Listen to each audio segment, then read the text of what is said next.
ভেঙে যাওয়া মানে জীবন শেষ হয়ে যাওয়া নয়, ভেঙে যাওয়া মানেই তো আরো একটি সুযোগ রবকে চেনার, চারপাশের মানুষগুলোকে চেনার যারা আপনাকে ভেঙে দিয়েছে। তাদের জন্য আপনি কেন ভেঙে পড়বেন? ঘুরে দাঁড়ান, নিজেকে এমন এক পর্যায়ে নিয়ে যান যেন এই ঘুরে দাঁড়ানোটাই তাদের জন্য দাঁত ভাঙা জবাব হিসেবে দাঁড়িয়ে যায়। যিনি আপনাকে এত এত ভালোবাসেন যে কখনো ছেড়ে যান না, আপনি সে রবের জন্য সামনে এগিয়ে যান। নতুন ভাবে পথ চলতে শুরু করবেন, শুধু এই আশায় যে আপনার রব আপনার পাশে আছেন। আপনি যদি আপনার রবকে স্মরণ করেন, তাহলে তিনিও আপনাকে স্মরণ করবেন, কোনো সন্দেহ নেই এতে।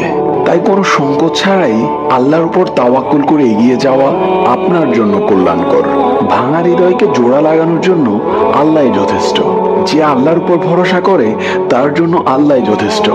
হে আমার রব, আমার এই ভাঙা হৃদয়টি সবসময় আপনাকেই খুঁজে বেড়ায়, শুধু আপনার দয়ার আশায়। কারণ আমি জানি আমার রব আমাকে কখনো নিরাশ করবেন না। আল্লাহ আমাদের সকলকে রবের ফায়সালার উপর সন্তুষ্ট থাকার তৌফিক দান করুন। আমিন।